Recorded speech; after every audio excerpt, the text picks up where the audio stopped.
Bonjour à toutes et à tous. Aujourd'hui, on va parler d'un sujet absolument vital pour n'importe quelle petite ou moyenne entreprise, la cybersécurité. Et attention, on va vite oublier l'idée que c'est un problème réservé aux multinationales. C'est une réalité qui nous touche tous et bien comprendre les menaces, c'est la toute première étape pour s'en protéger efficacement. Allez, on rentre tout de suite dans le dur avec ce chiffre. 60%. C'est la proportion des cyberattaques qui ciblent spécifiquement les PME. C'est énorme. Alors on peut se demander, mais pourquoi? Pourquoi s'en prendre à elles plutôt qu'aux géants du CAC 40? La réponse, elle est toute simple. Les cybercriminels, ils ne cherchent pas forcément le plus gros poisson, ils cherchent la cible la plus facile. Et c'est là qu'on touche au cœur du problème. C'est ça le grand paradoxe. Alors que les PME sont les cibles numéro 1, la majorité d'entre elles, près des 2/3, pensent qu'elles ne risquent pas grand-chose. Ce décalage entre ce qu'on pense et la réalité, il est super dangereux, parce que ce faux sentiment de sécurité, c'est exactement la faille que les attaquants adorent exploiter.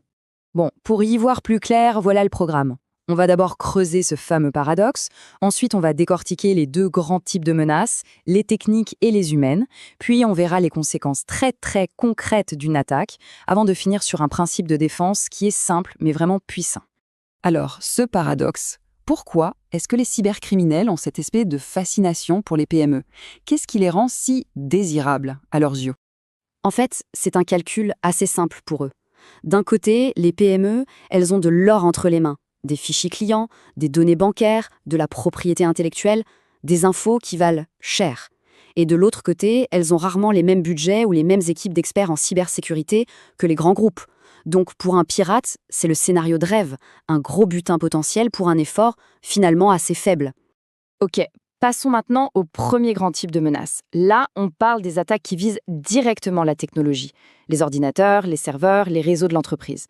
C'est, on va dire, le côté le plus classique de la cybercriminalité.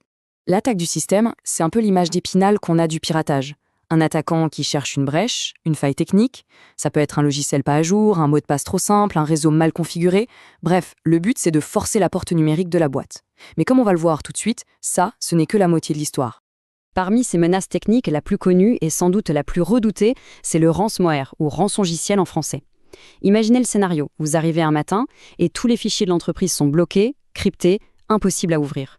Et là, un message s'affiche sur l'écran, payez telle somme et peut-être qu'on vous rendra l'accès. C'est une véritable prise d'otage numérique. Et comment est-ce que ce cauchemar arrive? Eh bien souvent par des choses qui ont l'air totalement anodines. Un clic un peu trop rapide sur la pièce jointe d'un mail qui semblait vrai, une visite sur un site web piégé. Une fois qu'il est entré, il se propage à une vitesse folle et il peut mettre toute l'entreprise à l'arrêt en quelques minutes à peine. Allez, on passe au deuxième front. Celui qui nous montre que la cybersécurité, ce n'est vraiment, mais alors vraiment pas qu'une histoire de technologie. Là, on parle de l'attaque qui ne vise pas la machine, mais l'esprit humain, nos réflexes, nos émotions, notre confiance. Le mot-clé ici, c'est ingénierie sociale. Oubliez le code informatique complexe. Là, on est dans la manipulation psychologique pure. Le but n'est pas de pirater un ordinateur, mais de pirater un cerveau.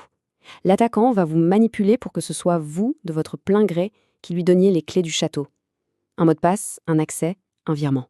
Et bien sûr, les attaquants ne choisissent pas leur cible au hasard, c'est très stratégique. Ils vont viser les personnes qui ont les accès qui les intéressent. Les dirigeants pour leur autorité, le service compas pour l'argent, les ressources humaines pour toutes les données personnelles sensibles. En bref, absolument personne n'est à l'abri.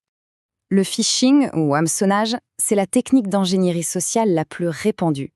Le processus est d'une simplicité et d'une efficacité redoutable. Ça commence par un mail ou un SMS qui a l'air vrai. Puis, on crée un sentiment d'urgence. Votre compte va être bloqué. Colis en attente. On pousse à un clic impulsif sur un lien, et voilà, le piège se referme.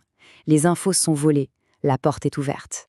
Et le pire, c'est que la technologie rend ces arnaques de plus en plus crédibles. On entre presque dans la science-fiction. Imaginez recevoir un coup de fil de votre patron. C'est sa voix exactement la même qui vous demande de faire un virement super urgent et confidentiel. Ça, c'est le deepfake audio. L'intelligence artificielle clone une voix et la manipulation devient quasiment impossible à détecter.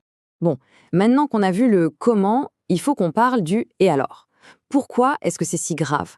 C'est quoi les conséquences réelles d'une attaque qui a réussi? Et croyez-moi, ça va bien plus loin que la simple peur. Accrochez-vous, voilà un chiffre qui met les choses en perspective. En moyenne, le coût direct d'une attaque pour une PME, c'est plus de 25 000 €. Et attention, ce chiffre, il n'inclut même pas le montant de la rançon s'il y en a une. Non, là on parle juste des frais pour réparer les systèmes, du chiffre d'affaires perdu, des frais d'avocat. Et l'impact n'est pas que financier, loin de là. Comme on le voit ici, les dégâts sont multiples. La conséquence numéro 1, c'est le vol de données, suivi de très très près par l'usurpation d'identité. Mais il y a aussi le déni de service, quand on ne peut plus accéder à ses propres outils. Ou encore, bien sûr, les transactions frauduleuses. Et pour une jeune entreprise, une start-up qui se lance, l'impact peut être tout simplement fatal. Écoutez bien ce chiffre, il fait froid dans le dos. 80%, je répète, 8 entreprises sur 10 qui subissent une cyberattaque majeure déposent le bilan dans les 6 mois. Une seule attaque peut anéantir des années de travail. Ok, face à ce tableau un peu noir, je sais, on peut vite se sentir dépassé. Mais le but, ce n'est pas de faire peur pour faire peur, c'est de se préparer. Alors maintenant, voyons comment on peut construire une défense efficace, en se basant sur un principe vraiment simple et solide. L'idée à retenir, c'est une image toute simple, celle du tabouret à 3 pieds. Pour qu'un tabouret soit stable, il faut que ces 3 pieds soient solides et de la même longueur, non? Eh bien, la cybersécurité, c'est pareil. Ces 3 pieds sont l'humain, l'organisationnel et le technique. On peut appeler ça le principe achoté. Si on met tout sur la technologie mais qu'on oublie de former les gens, le tabouret casse. Alors concrètement, ça veut dire quoi? Le pilier humain, c'est former, sensibiliser, encore et encore. L'organisationnel, ce sont les règles du jeu. Est-ce qu'on fait des sauvegardes régulières? Est-ce qu'on sait qui fait quoi en cas de crise? Et enfin, le pilier technique, là, ce sont les outils plus classiques. Un bon antivirus, un pare-feu, et surtout, le plus important, faire toutes les mises à jour tout le temps. On va finir sur cette question. Une question à se poser, qu'on soit dirigeant, manager ou employé. Est-ce que notre entreprise est un tabouret bien stable? Est-ce que nos 3 piliers humains, organisationnels, techniques sont bien équilibrés? Parce qu'identifier le pied le plus fragile, c'est la première étape et c'est la plus importante pour construire une défense qui tienne vraiment la route.